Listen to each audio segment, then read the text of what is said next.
Dans l'actualité ce soir, la Birmanie durement frappée, le bilan du cyclone Nargis s'est alourdi à 10 000 morts au moins.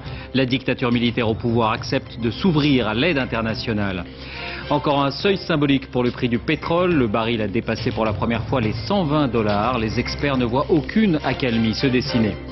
En France, qui en veut à Olivier Besancenot? On l'a appris en fin d'après-midi, le porte-parole de la LCR a été espionné pendant plusieurs mois par une officine privée de renseignement. Olivier Besancenot est notre invité. Bonsoir et à tout à l'heure. Nicolas Sarkozy fêtera discrètement demain le premier anniversaire de son élection. Ce soir, au-delà du style, enquête sur le bilan, c'est le dossier de cette édition. Le lancement officiel du passeport biométrique qui remplacera peu à peu le passeport électronique. Il intégrera une puce contenant une photo et des empreintes digitales numérisées. Enfin, la disparition d'une voix familière, Lucien Jeunesse, qui avait incarné pendant 30 ans le fameux jeu des 1000 francs, est mort à 89 ans. Bonsoir et bienvenue à tous. Il aura donc fallu 3 jours pour mesurer l'ampleur des ravages provoqués par le cyclone Nargis en Birmanie. Ce soir, les autorités parlent de 10 000 morts. Il y aurait plusieurs centaines de milliers de sans-abri. Les dernières images commentées par Richard Binet. Voici les rares images qui nous parviennent de Birmanie. Sur des kilomètres, des terres et des villages engloutis par les eaux qui donnent la mesure du désastre. Les 10 000 morts annoncés par les autorités birmanes risquent de n'être qu'un bilan provisoire. Poussés par des vents dépassant les 140 km/h, les eaux du golfe du Bengale se sont engouffrées dans les rues de Rangoon, l'ancienne capitale. Les vents ont baissé d'intensité, mais les habitants des bidonvilles de cette mégapole de 5 millions d'habitants continuent à fuir. L'eau est insalubre et les bouteilles d'eau minérale se vendent à prix d'or. Mais c'est dans le sud du pays que la situation est la plus préoccupante. Le cyclone est arrivé par l'ouest et plusieurs villages côtiers auraient été rayés de la carte. La Croix-Rouge, déjà présente sur le terrain, tente de parer au plus pressé en attendant l'aide internationale massive qui permettra de soulager les centaines de milliers de sans-abri qui attendent dans les campagnes birmanes. Bonsoir Cyril Payen, vous êtes le correspondant de France 24 en Thaïlande, pays voisin de la Birmanie, et grâce à des témoignages, vous avez pu obtenir d'autres informations. Effectivement, ces témoignages viennent de la zone du Delta. Ce sont les premiers rescapés de cette zone du Delta qui a été largement frappée par le cyclone samedi. Et ce sont des témoignages terribles. Selon ces rescapés, des centaines de corps jonchent les routes et les rives. Il semble qu'il y ait eu en même temps que le cyclone une vaste dépression tropicale qui a provoqué une subite montée des eaux. Donc la plupart de ces centaines et même ces milliers de cadavres sont des noyés. Et sur le terrain, c'est la 3e nuit pour des centaines de milliers de Birmans coupés du monde, sans électricité, sans eau courante, sans vivre.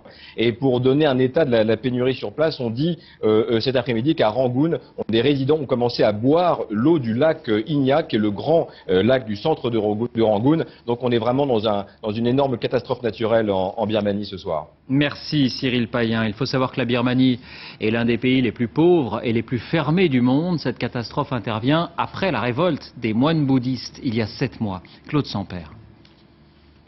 Ce pays, un peu plus grand que la France, compte 50 millions d'habitants. Depuis 46 ans, il est dirigé par l'armée. 400 000 soldats, avec à leur tête le généralissime Than Shwe. À 75 ans, l'homme fait ce qu'il veut, quand il veut. En 2006, par exemple, il décide de déplacer la capitale Rangoon dans une nouvelle ville, Naypyidaw, construite de toutes pièces en pleine jungle. Face aux militaires, les rares tentatives de protestation sont très sévèrement réprimées. En septembre dernier, les manifestations des moines se terminent dans un bain de sang. Depuis 40 ans, une femme à elle toute seule symbolise la résistance face à la dictature. Aung San Suu Kyi, prix Nobel de la paix. Elle commence son combat, ses premiers rassemblements, alors qu'elle a une vingtaine d'années. La voici en septembre dernier à la porte de sa résidence qu'elle ne peut quitter. Elle a aujourd'hui 62 ans. La Birmanie est le 170e pays le plus pauvre au monde. Pourtant, le pays possède d'importantes richesses, du gaz, du teck, du cuivre et du pétrole, mais cela ne profite qu'à la junte militaire. En France, d'abord l'actualité économique, c'est demain que les discussions vont commencer entre le gouvernement et les partenaires sociaux sur la réforme du chômage. En clair, quelles seront les nouvelles conditions fixées aux demandeurs d'emploi pour toucher des indemnités? Le site internet du journal Les Échos a révélé ce matin la dernière version du projet. Explication Cyril Za.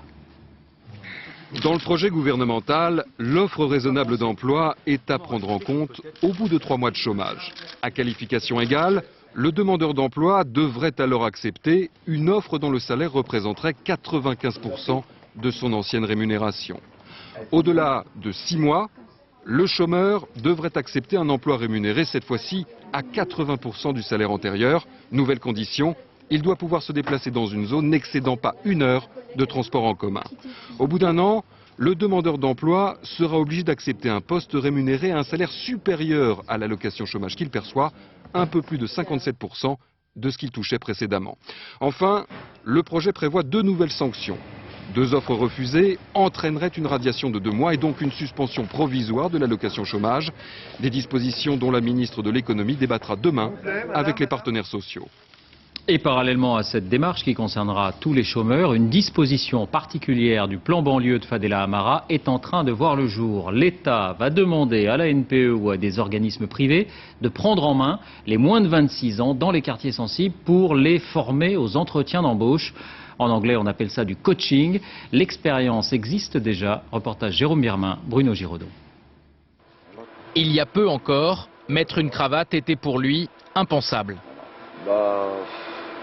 C'était pas mon truc, quoi. J'étais pas dans ce délire-là, en fait, comme on dit. Bon, il y a encore un peu de travail, mais il y a 6 mois, Benjamin Salmoun était sans diplôme, sans emploi, jusqu'à ce que la NPE lui propose une formation d'un type nouveau, un coaching. Bonjour. 3 semaines intensives, financées par l'État. Au menu des jeux de rôle et un travail sur l'attitude, jusqu'à réapprendre à marcher.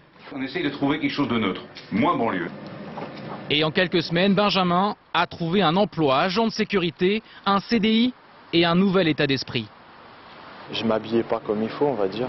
Peut-être en jean, mais par exemple les t-shirts avec les gros logos, les machins, les pulls banlieue, machin, j'arrivais comme ça. J'avais ma casquette, même si je l'enlevais, ça fait pas un très bon aperçu.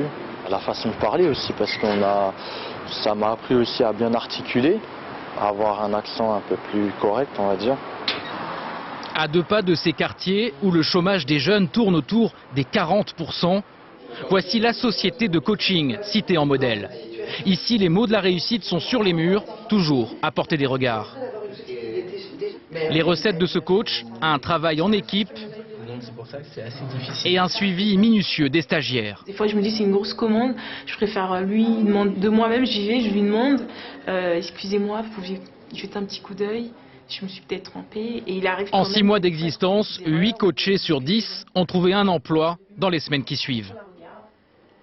Ce type de prestation, c'est ce que les cadres achètent, c'est ce que les entreprises achètent. Donc pourquoi est-ce qu'on n'offrirait pas la même qualité à des jeunes issus des quartiers populaires? Avec ces méthodes pour cadres, Evan a en quelques semaines effacé 3 ans d'échecs et de frustration. Ça m'a donné plus d'assurance. Ça m'a permis de voir des compétences en moi que je ne connaissais pas au départ. Coaché pendant 60 jours, il y en a fallu beaucoup moins pour décrocher un CDI d'assistante commerciale dans une entreprise de la ville voisine. Son coaching aura coûté 1 500 € aux collectivités. Et la secrétaire d'État à la ville, Fadela Amara, a fait savoir que 45 000 jeunes seront concernés et que ce contrat sera doté de 250 millions d'euros sur 3 ans.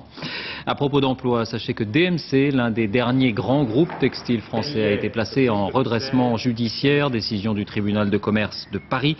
1100 salariés sont concernés, principalement en Alsace.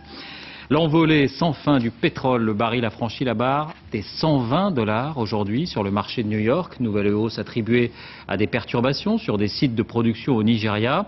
On l'a déjà évoqué, c'est un doublement des cours en 1 an. Rien n'indique que la tendance pourrait s'inverser. Les répercussions se font sentir dans les stations essence et les pompistes voient apparaître, par exemple, de nouveaux comportements des automobilistes. Reportage Jenny Brifa, Stéphane Guillemot.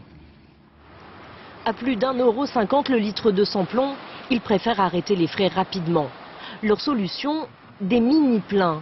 Ils ne comptent plus en litres, mais en euros. J'ai mis 30 €. Pourquoi 30 €? Parce que cette station, elle est un peu chère. Et il y en a une qui est juste à côté de chez moi qui fait presque 10 centimes de différence par litre. On fait dès qu'il y en a plus, on met. Ça sert à rien d'en mettre plus. Oui, mais au final, ça revient au même. Ça revient au même, mais au moins on voit moins l'argent des Français. C'est psychologiquement? C'est psychologique. Des mini-pleins, ce n'est pas forcément le meilleur calcul. Ils n'en prennent pas beaucoup, mais ils reviennent souvent. Donc ça revient au même, en fin de compte. Donc ils font des petites prises. Des petites, mais ils reviennent plus souvent. Donc en fin de compte, alors comme le prix augmente de jour en jour, donc ils payent plus cher. Des conducteurs de plus en plus rusés, car en 2 ans, les prix n'ont cessé de grimper. Le gasoil, qui est le carburant le plus utilisé, le plus consommé en France, avait un prix moyen en 2006 de 1,06 à 1,10 € à la pompe. Aujourd'hui, il a passé la barre des 1,30. Résultat, dans cette station, les ventes de carburant ont chuté de 30% en 1 an. Par jour, on faisait à peu près 17 000 litres, tout produit confondu. Aujourd'hui, on est à 12 000, 11 000. Au niveau national, en 1 an, les ventes d'essence ont diminué de 6%. On en vient maintenant à cette étrange affaire d'espionnage visant Olivier Besancenot. L'Express.fr révèle qu'une officine privée de renseignement l'a suivi, l'a épié pendant plusieurs mois avec des complicités puisque ses comptes en banque par exemple ont été visités. Le porte-parole de la LCR est avec nous. Merci d'avoir répondu à notre invitation. D'abord les faits, Franck Genozo, Samuel Humez. L'histoire est digne d'un roman policier. Au moins 4 mois de surveillance étroite, révèle l'Express.fr, d'octobre 2007 à janvier dernier. Le leader de la LCR est photographié en bas de chez lui, ses proches épiés, son emploi du temps décortiqué. Les détectives privés cherchent même à vérifier s'il possède un puissant 4x4. Ils découvrent en fait qu'il roule en Peugeot 106 avec une galerie sur le toit, précise le rapport qui n'omet aucun détail. Moins anecdotique, certaines informations confidentielles sont récupérées, son numéro de compte bancaire par exemple. Voilà que des gens le suivent sa compagne, suivent son enfant, les photographies éventuellement, vérifient dans quelle école maternelle apparemment il se rend, l'enfant. Je veux dire, ce sont des méthodes qui n'ont pas cours dans une démocratie, donc c'est inquiétant. Olivier Besancenot et son parti ont décidé de porter plainte. Qui a commandité cet espionnage et pourquoi? C'est ce que l'enquête devra déterminer. Olivier Besancenot, vous avez appris cette information il y a quelques heures seulement, je crois. Votre réaction, vous êtes choqué? La réaction, c'est de la surprise, oui, puis la révolte, en effet. J'ai appris comme vous, en effet, qu'il y a quelque chose de plus agréable dans la vie de savoir qu'on a été pendant probablement du mois d'octobre au mois de janvier mis sous surveillance, suivi, filé, ce qui était le cas aussi pour ma compagne et mon enfant de 4 ans et demi. Maintenant, moi, je suis pas dans le genre paranoïaque, je suis pas dans le genre non plus pleurnichard. Je ne suis pas le premier militant anticapitaliste et révolutionnaire à avoir été filé. Je constate simplement que ma vie privée a été atteinte. Donc on porte plainte contre X pour que, notamment, pour atteinte à la vie privée, pour qu'une enquête soit faite et savoir quels sont finalement ceux qui ont commandité tout ça. Voilà. Vous soupçonniez quelque chose ? Écoutez, tout ça, moi je souhaite le dire à ceux et celles qui mèneront une enquête s'il y en a une. En tous les cas, je le souhaite. Je souhaite savoir si cette filature et si cette mise sous surveillance a eu lieu. Si oui, qui l'a faite. Et puis, dans ce cadre-là, pouvoir m'expliquer un minimum. Je pense que ce serait la moindre des choses. Vous imaginiez de telles méthodes ? Écoutez, des méthodes comme ça, elles continuent malheureusement dans la société dans laquelle on est. On sait que le combat des petits contre les gros n'est pas toujours à pied d'égalité. Maintenant, moi je fais partie de ce mouvement qui combat les intérêts d'une minorité qui exploite la majorité de la population, qui dénonce la politique du gouvernement. Donc je sais qu'il y a un prix à payer à tout ça, mais je cherche aussi à protéger ma vie privée, ma famille en l'occurrence, de tous ces dégâts-là qui sont absolument inadmissibles et révoltants. Alors qui peut vous en vouloir selon vous? Est-ce que vous pensez à une piste politique? Écoutez, moi j'en sais strictement rien. Voilà, je suis absolument comme vous, j'ai appris les faits par le biais de cette enquête qui a été menée par un journaliste de l'Express. C'est pour ça qu'on porte plainte, pour avoir la vérité, que la lumière soit faite et qu'on puisse continuer cet engagement militant, voilà, qu'on continue à faire depuis des mois et des mois. C'est peut-être celui-là qui gêne finalement. Parce que le site du magazine évoque une autre piste, celui d'un fabriqué de ces pistolets à décharge électrique, le Taser, que vous aviez mis en cause pendant la campagne présidentielle en disant il a provoqué 150 morts aux États-Unis. Taser a porté plainte et il y aura bientôt une audience. Mais écoutez, ça c'est à la justice de le dire, en effet, vous l'avez rappelé, pendant la campagne présidentielle, avec d'autres d'ailleurs, j'ai fait état d'un rapport qui est celui d'Amnesty International, qui explique que l'utilisation de ce pistolet à décharge électrique aux États-Unis et au Canada a provoqué de façon directe ou indirecte plus de 200 personnes, ce qui est quand même pas rien. Et moi j'ai fait que réclamer dans le cadre de cette campagne un moratoire, c'est-à-dire qu'on prenne du temps pour savoir si oui ou non, en armant par exemple la police municipale, ce qui risque de se faire dans quelques semaines, on rajoute un problème au problème. Voilà, donc c'était, je dirais, un élément, mais j'ai aucune connaissance, je peux absolument pas vous dire si c'est lié ou pas lié. On a compris que vous attendez l'enquête de la police et de la justice pour savoir d'où viennent ces filatures. Question politique tout de même, vous voyez l'actualité, les 1 an de Nicolas Sarkozy à l'Elysée, votre sentiment, votre commentaire, on imagine que vous applaudissez pas des deux mains, mais est-ce que vous reprochez finalement à Nicolas Sarkozy d'avoir appliqué son programme ou de l'avoir pas assez appliqué? Je dirais qu'il a une cohérence, celle du libéralisme. Maintenant, la situation politique et économique est plus la même que celle d'il y a 1 an. Aujourd'hui, non seulement il y a une contestation sociale extrêmement forte, on va le constater encore le 15 mai avec une journée importante pour l'éducation nationale et le 22 mai contre le projet de réforme du gouvernement sur les retraites, mais il y a en plus, nouveauté, une crise financière qui plombe l'activité économique et qui fait qu'on sait parfaitement que le gouvernement Nicolas Sarkozy n'a plus les moyens de sa propre politique. Ce qui fait que le gouvernement actuel peut se retrouver en effet pris en tenaille entre d'un côté une illégitimité de plus en plus forte contestée par la rue et de l'autre côté une urgence économique qui le rattrape. Ça peut être la clé pour des mobilisations sociales victorieuses. Donc ce combat militant, ça devrait être le combat de tous les militants de gauche. J'y vais de façon particulièrement enthousiaste et par rapport à ce qu'on discutait avant, je voudrais dire à ceux qui auraient pu commander ce type d'enquête, par exemple, d'un autre âge, que les coups de pression, ça ne marchera pas. On continuera ce combat de façon extrêmement motivée. Merci Olivier Besancenot d'avoir accepté notre invitation. Merci à vous. Alors on en vient précisément à ce premier anniversaire de l'élection de Nicolas Sarkozy. Ce sera en fait demain, le 6 mai. Le président de la République va recevoir à cette occasion les membres du gouvernement et leurs conjoints à l'Elysée. Mais la fête, dit-on, sera assez discrète. Il faut dire que le climat est plutôt morose, les sondages peu flatteurs. Alors dans un instant, on va faire le bilan des réformes. Mais d'abord, l'état d'esprit des militants et des sympathisants UMP dans une ville moyenne où Nicolas Sarkozy l'avait emporté l'an dernier, à Évreux, reportage Alban Mikosi, Mathias Barois. Soit il a trop de conseillers, et auquel cas c'est vrai que ça peut brouiller, je dirais, l'écart, ou soit il ne les écoute pas. Mais les critiques sont parfois sévères. Pourtant, à la table du café, des élus et des cadres UMP.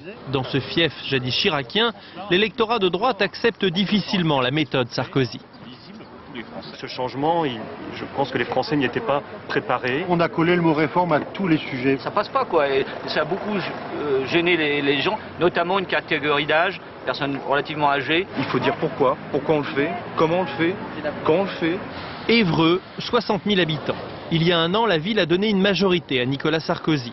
Dans la foulée, 2 députés UMP sont élus. Bruno Le Maire connaît bien sa circonscription. Voici ce qu'il entend. De toute façon, on sait qu'il y a des choses qu'il faut qu'il soit changé. On le sait. Mais il faut y aller en douceur. En douceur. Il a fait augmenter son salaire.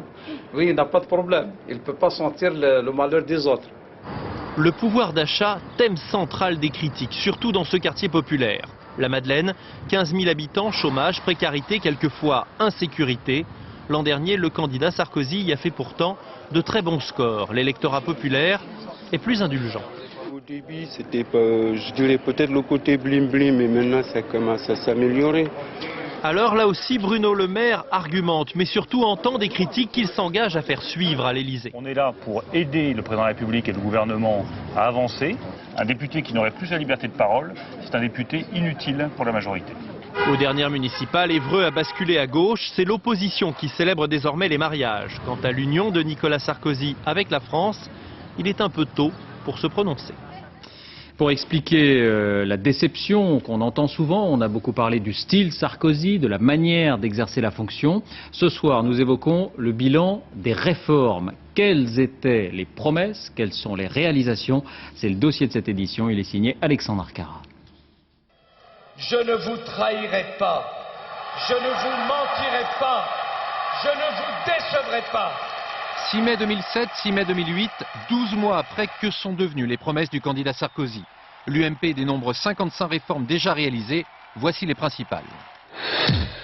Je vais être le président de l'augmentation du pouvoir d'achat. Le pouvoir d'achat, les Français ont le sentiment pour l'instant que les mesures sont inefficaces. Pourtant, engagement tenu avec la défiscalisation des heures supplémentaires et le paiement des RTT. Mais sur ce sujet, Nicolas Sarkozy est rattrapé par le principe de réalité. S'agissant d'ailleurs du pouvoir d'achat, qu'est-ce que vous attendez de moi? Que je vide des caisses qui sont déjà vides? Parmi les promesses réalisées, il y a encore le bouclier fiscal à hauteur de 50% des revenus ou l'allègement des droits de succession. En revanche, le déficit public se creuse toujours, même si officiellement l'objectif reste le retour à l'équilibre en 2012. Du coup, la baisse des impôts promise pendant la campagne est ajournée. Je ferai également la réforme des régimes spéciaux de retraite. Les régimes spéciaux, comme le service minimum, 2 réformes menées à bien sans conflit social majeur.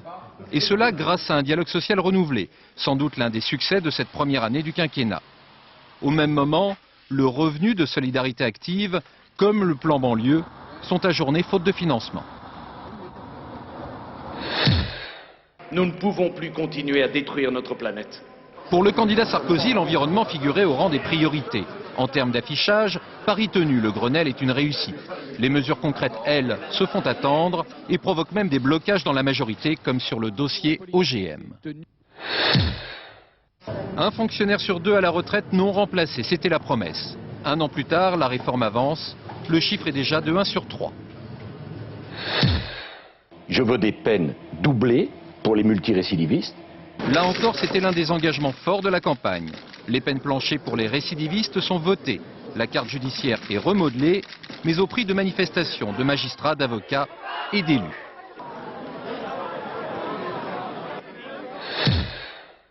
Au chapitre éducation, la loi sur l'autonomie des universités a été votée. La suppression de la carte scolaire actée entrera en vigueur entre 2008 et 2010. Ce soir, la France est de retour en Europe. L'Europe, un autre succès de Nicolas Sarkozy. Le traité simplifié est en bonne voie d'adoption par les 27. Autre promesse, l'Union pour la Méditerranée dont la création sera entérinée en juillet. Je veux être le président de la France des droits de l'homme. Sur cette question, Nicolas Sarkozy a nettement infléchi sa position. Désormais, les droits de l'homme ne sont plus qu'un élément parmi d'autres de la diplomatie française.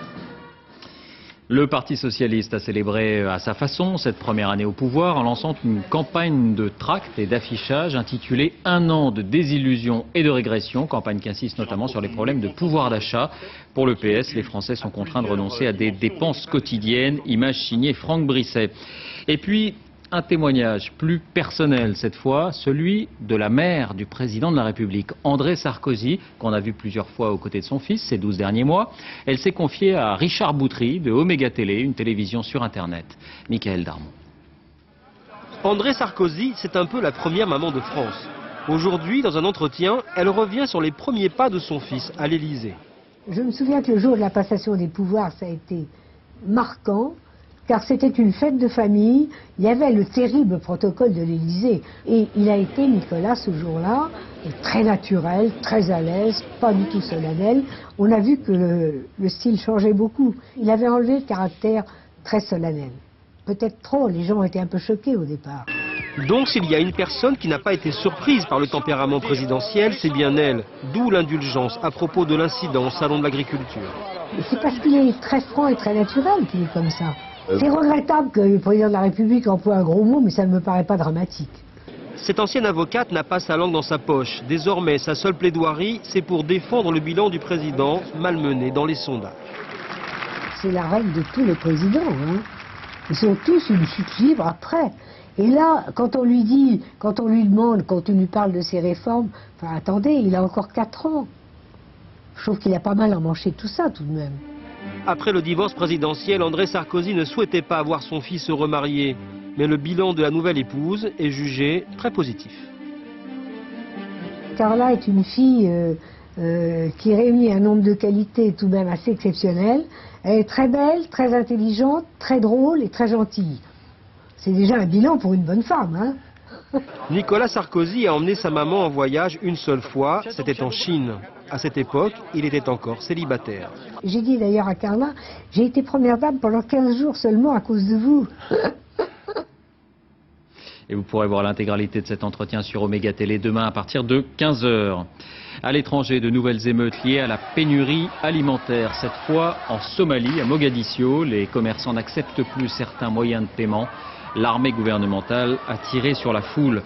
Au Sénégal, le président Abdoulaye Wade a décidé d'accélérer sa révolution agricole pour arriver à l'autosuffisance.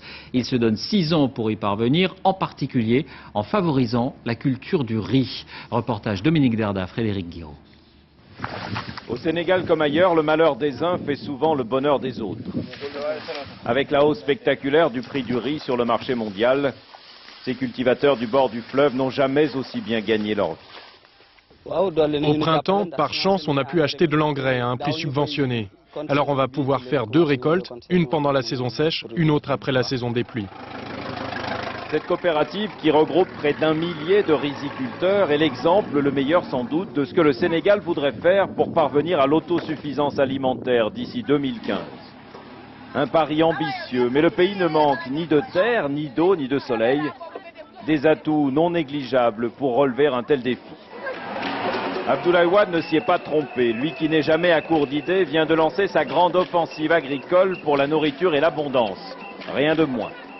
Il exhorte ses jeunes sympathisants à se retrousser les manches et à réinvestir les campagnes.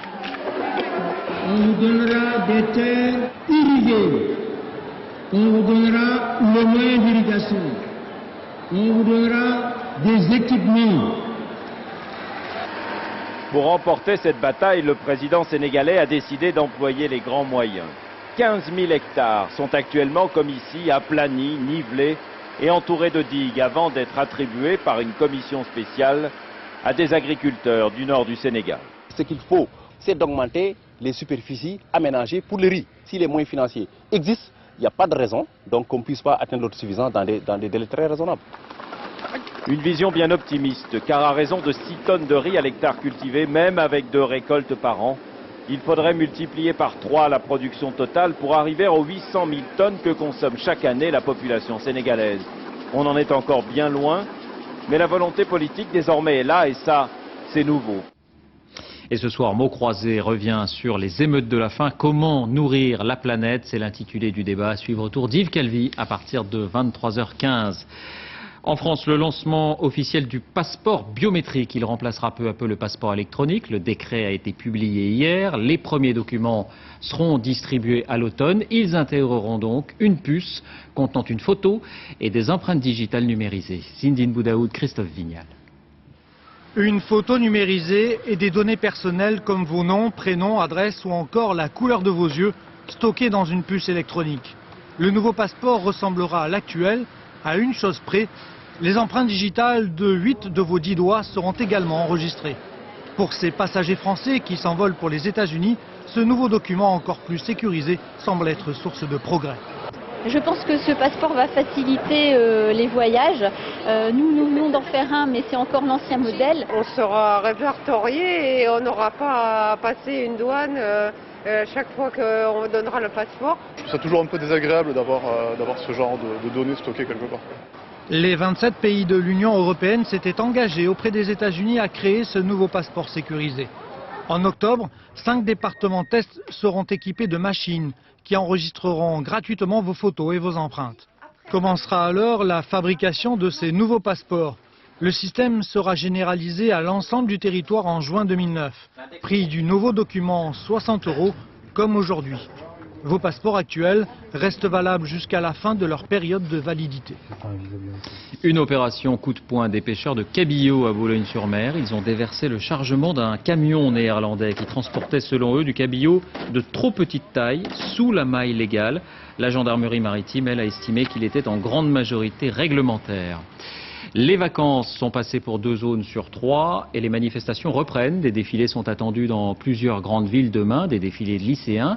Xavier Darcos, lui, maintient ses projets. À l'appui de sa volonté de réforme, il invoque la baisse du niveau des élèves français relativement à celui des pays voisins. Alors qu'en est-il réellement? Élément de réponse avec Mallory Aounou et Jean-Yves Blanc. Est-ce qu'il est réactionnaire de dire que dans les comparaisons internationales, nos élèves ne réussissent pas bien? Un niveau scolaire en baisse, l'argument clé d'un ministre qui défend ses réformes. Que sait-on vraiment des performances des élèves français? Tu seras revenu. Selon une étude récente, les élèves maîtrisent moins la lecture, l'écriture et le calcul qu'il y a 20 ans. L'orthographe notamment s'est dégradée. Une dictée test a montré en 2005 qu'une classe de 5e tombe au niveau d'une classe de CM2 de 1987.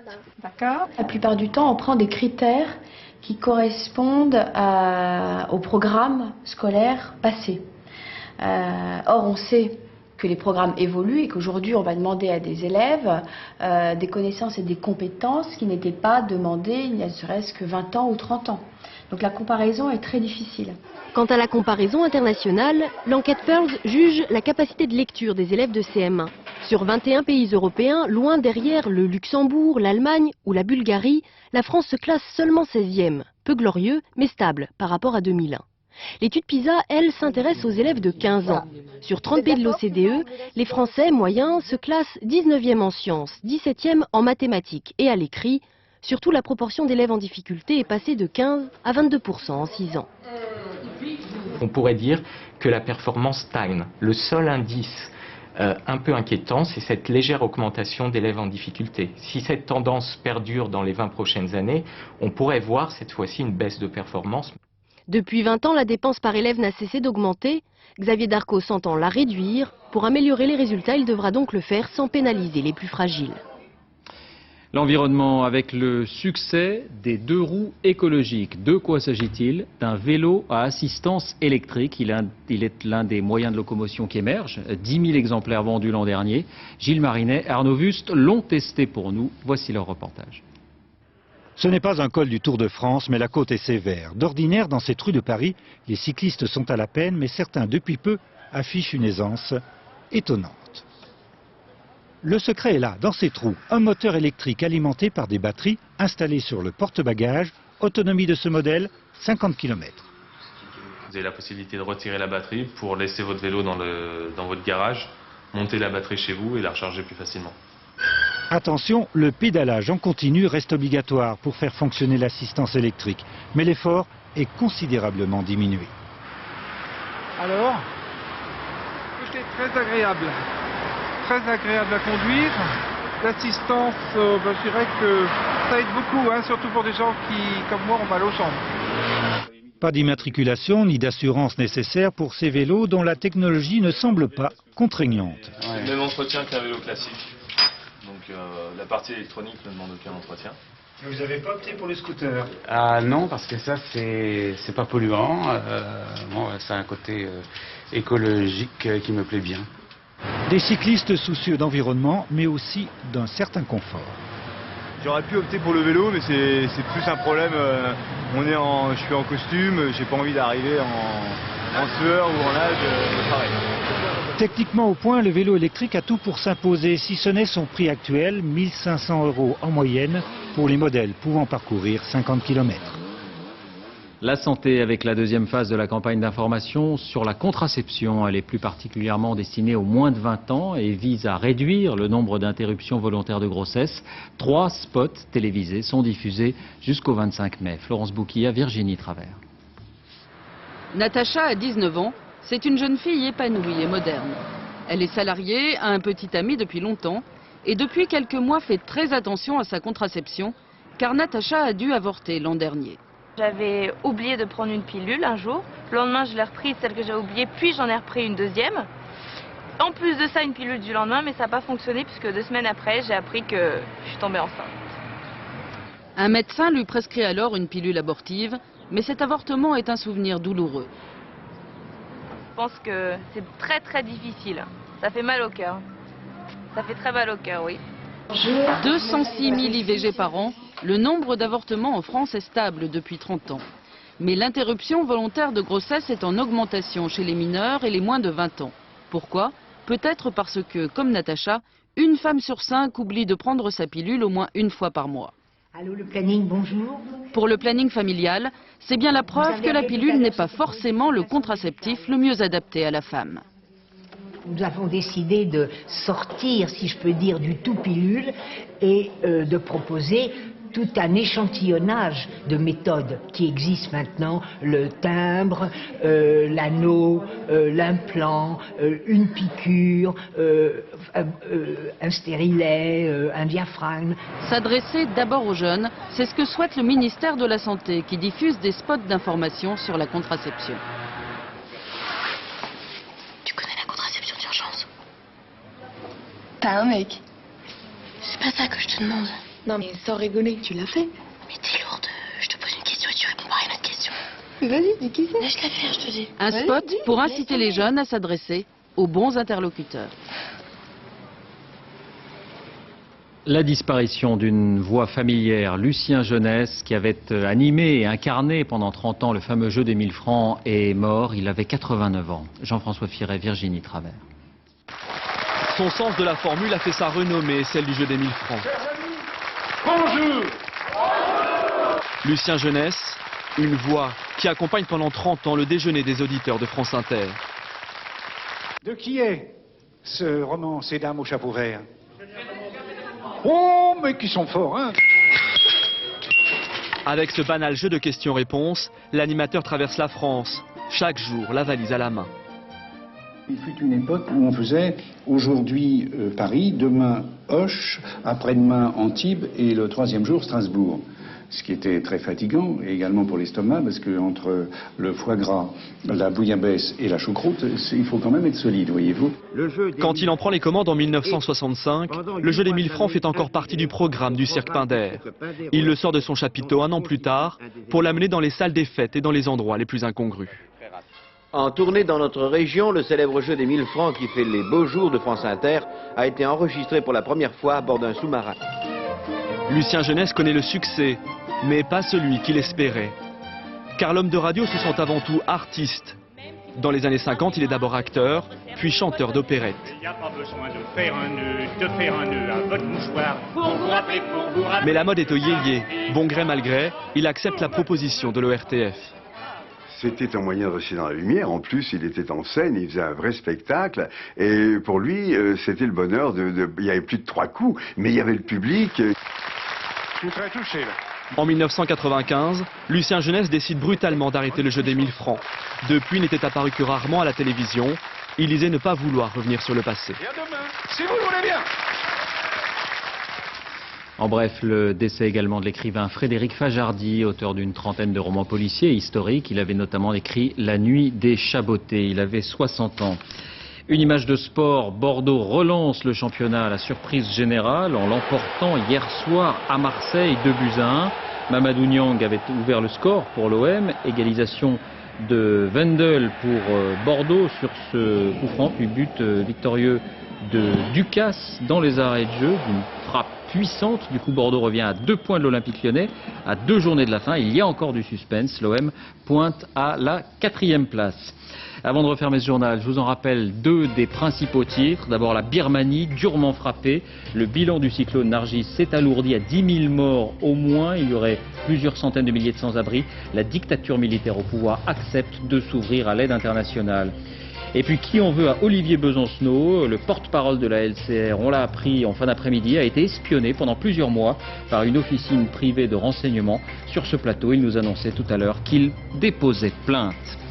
C'est la fin de ce journal. Merci de l'avoir suivi. Tout de suite la météo, Laurent Romeshko, 20h50, FBI porté disparu, 23h10, mots croisés, donc autour d'Yves Calvi. À demain.